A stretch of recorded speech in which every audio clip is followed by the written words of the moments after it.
दोस्तों, चुनावी सरगर्मी बहुत तेजी के साथ देश में चल रही हैं। चुनावी सरगर्मियों के साथ अब कुछ मुसलमानों के हितैषी, जो अपने आप को मुसलमान का हितैषी बताते हैं, मुसलमानों के हमदर्द बताते हैं, वो मेंढक की तरह बाहर निकलेंगे। आप सभी को मालूम होगा कि अपने देश में एक गठबंधन का दौर चला हुआ है और कांग्रेस और बहुत सारी पार्टियों ने मिलकर एक इंडिया नाम का गठबंधन बनाया है। उस गठबंधन में कहीं भी मुस्लिम पार्टियों को कोई जगह नहीं दी गई है।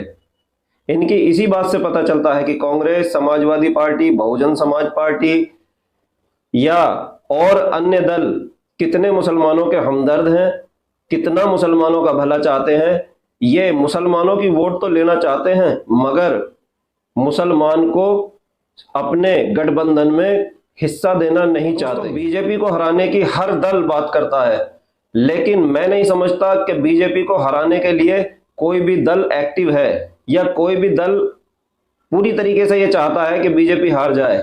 सिर्फ मुसलमान ही इस देश में वाहिद एक ऐसी शख्सियत है जो बीजेपी को दिल से हराना चाहती है, वरना ये लोग, कोई भी दल ऐसा नहीं है जो बीजेपी को हराना चाहता हो। उसका सबूत है कि अगर ये लोग वाकई बीजेपी को हराना चाहते तो ये मुस्लिम पार्टियों को, मुस्लिम दलों को, मुस्लिम नेताओं को इस गठबंधन में जगह देते। गठबंधन के अंदर बदरुद्दीन अजमल जो आईयूडीएफ के अध्यक्ष हैं और असम में 17 विधायक उनके पास हैं और एक सांसद है, उनको इस गठबंधन में शामिल नहीं किया गया क्योंकि कांग्रेस, समाजवादी, बहुजन समाज पार्टी या और भी जो पार्टियां हैं वो ये चाहती हैं कि हम मुसलमानों की वोट तो ले, मगर इनको गठबंधन में कोई जगह न दें। दूसरे हैं हमारे असदुद्दीन ओवैसी साहब जिनके 12-14 विधायक हैं, 2 सांसद हैं, इनको भी गठबंधन में कहीं जगह नहीं मिली है। जबकि कांग्रेस, समाजवादी, बहुजन समाज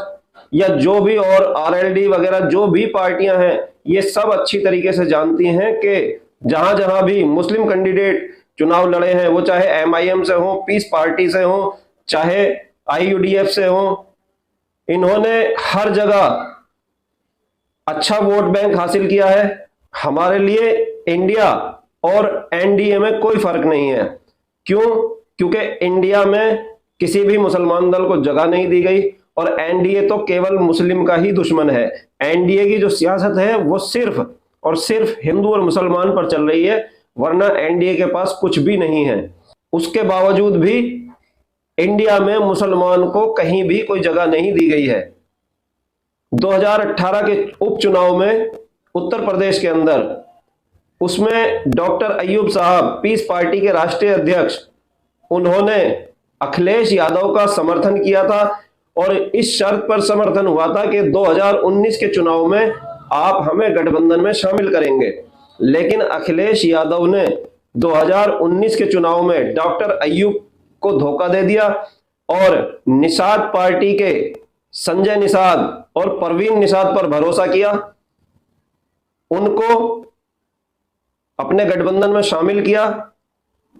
2018 के उपचुनाव में डॉक्टर अय्यूब की मेहनत से फूलपुर, गोरखपुर, कैराना और नूरपुर, ये 4 सीटें डॉक्टर अय्यूब के समर्थन से समाजवादी पार्टी ने जीत हासिल दर्ज की थी इन 4 सीटों पर। 2019 के चुनाव में जब अखिलेश यादव ने डॉक्टर अय्यूब को धोखा दिया तो इन 4 सीटों से अखिलेश यादव को हाथ धोना पड़ा और वहां बीजेपी ने अपनी जीत दर्ज की। अखिलेश यादव परवीन निषाद जैसे लोगों पर भरोसा करते हैं जो गठबंधन में उनके साथ होते हैं, लेकिन 6 महीने के अंदर अंदर उनकी पार्टी छोड़कर, उनके गठबंधन को लात मारकर बीजेपी से अपना समझौता कर लेते हैं और बीजेपी में शामिल हो जाते हैं।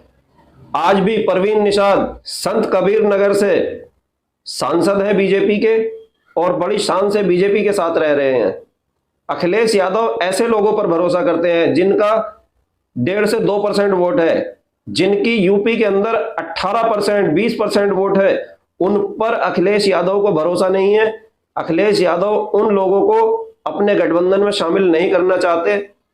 वही हाल कांग्रेस का है। कांग्रेस भी मुस्लिम वोट लेना तो चाहती है, मगर कहीं भी मुस्लिम वोटों को या मुस्लिम नेताओं को गठबंधन में शामिल नहीं करती है। इसी तरीके से बिहार के अंदर लालू यादव हो गए, नीतीश कुमार हो गए, इन सब का आपको पता है, इन्हें सिर्फ मुस्लिम वोट चाहिए। मुसलमानों की सत्ता में या गठबंधन में भागीदारी ये लोग देखना नहीं चाहते।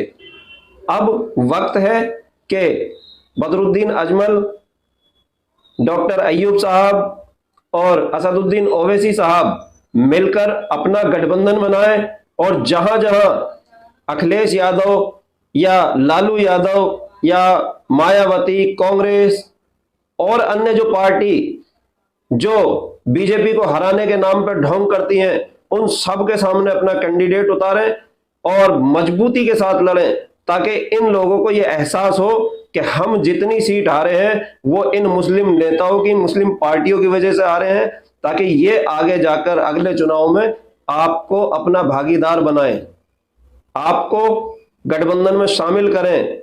और जब तक ये मुस्लिम पार्टियों को गठबंधन में शामिल नहीं करेंगे, तब तक इसी तरीके से अखिलेश यादव, मायावती, लालू यादव, नीतीश कुमार या और पार्टियां सब चुनाव हारती रहेंगी और बीजेपी चुनाव जीतती रहेगी।